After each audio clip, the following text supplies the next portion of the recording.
তো নমস্কার বন্ধুরা, আশা করি সবাই ভালো আছেন। তো বন্ধুরা, এখন যে ছবিটার বিষয়ে কথা বলবো, তো সেই ছবিটার নাম হলো ভালোবাসলেই কি ঘর বাঁধা যায় না, ভালোবাসলেই কি ঘর বাঁধা যায় না, এরকম একটা সিনেমাটার নাম। ছবিটার নাম এবং ছবিটার পরিচালক হচ্ছেন জাকির হাসান রাজু। ছবিটাতে অভিনয় করেছেন আর কি সাকিব খান। ছবিটা রিলিজ করেছিল 2010 সালে। তো সেই ছবিটাকে নিয়ে এখন কথা বলবো। তো এটা একটা স্পেশালি মজাদার সিনেমা এবং তার পাশাপাশি সিনেমার গল্পটা কিন্তু খুব ইন্টারেস্টিং, খুব ভালো একটা সিনেমা। তো সেই ছবিটাকে নিয়ে এখন কথা বলবো। তো তার আগে প্রত্যেকটা বন্ধুকে অনুরোধ করে রাখবো, চ্যানেলটা নতুন হয়ে থাকলে অবশ্যই আপনারা চ্যানেলটা সাবস্ক্রাইব করে নেবেন। আর যদি ভিডিওটি ভালো লেগে থাকে লাইক কমেন্ট শেয়ার করতে ভুলবেন না। তো এই ছবিটার গল্পটা শুরু করার আগে সিনেমার বিষয়বস্তুটা নিয়ে একটু আলোচনা করে নিই। ছবির পরিচালক ছিলেন জাকির হাসান রাজু, ছবিটার প্রযোজক ছিলেন মশিউর রহমান খোকন, ছবিটার রচয়িতা ছিলেন মশিউর রহমান খোকন, ছবিটার সুরকার ছিলেন আলী আকরম শুভ। ছবিটার রান টাইম হচ্ছে 160 মিনিটের মতো।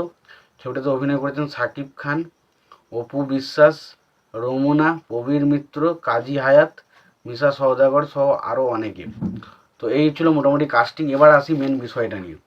যে মেন বিষয় যেটা হলো সেটা হলো ছবিটার মেন বিষয়, গল্পটা কেমন।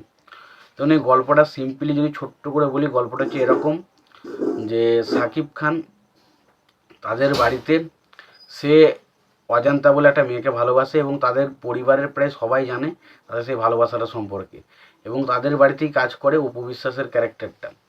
অপবিশ্বাস অপবিশ্বাসের যে ক্যারেক্টারটা রয়েছে সে কিন্তু তাদের বাড়িতে কাজকর্ম করে। তার নাম হচ্ছে আলো। এবং অপুর বাবাকে কিন্তু যে যে সাকিব খানের যে বড় ভাই রয়েছে সে কিন্তু মেরে ফেলে। ফলে অপু কিন্তু সেই বাড়িতে থাকতে একটু ভয় লাগে, বাট সে থাকে। এবং একটা টাইমের পর অপু সাকিব খানের দাদা এবং তার কিছু দলবলরা মিলে মনে করে যে অপুর ক্যারেক্টারটাকে তারা মেরে ফেলবে। তাই তারা মারতে আসে এবং সেখানে সে অপুর ক্যারেক্টারটাকে বাঁচায়, হচ্ছে সাকিব খানের ক্যারেক্টারটা তাকে বাঁচায় এবং পরবর্তী সময় তাকে বিবাহ করে।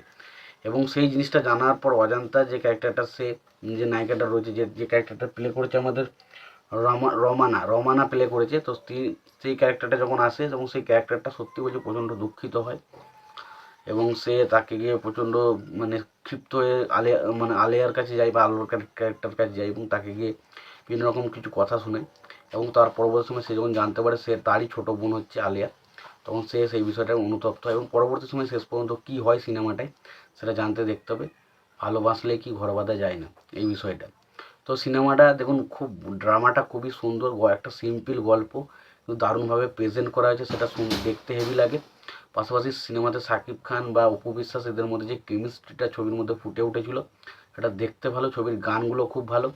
এই ছবিটা আমার কিন্তু বেশ সব দিক দিয়ে বেশ ভালো লেগেছে, সঙ্গীত বা চিত্রনাট্য সব দিক দিয়ে আমার কিন্তু বেশ ইন্টারেস্টিং লেগেছে। এবং ছবিটা খুবই ভালো একটা সিনেমা, খুবই ভালো একটা সিনেমা, এটুকু বলতে পারি। এই সিনেমাটা কিন্তু অনেক কিছু ক্যাটাগরিতে কিন্তু অ্যাওয়ার্ড পেয়েছিল, যেখানে আমরা সেরা পরিচালক হিসাবে অ্যাওয়ার্ড পাই। আবার তাছাড়া ধরুন আবার এদিকে সেরা অভিনেতা হিসেবে সাকিব খান অ্যাওয়ার্ড পায়।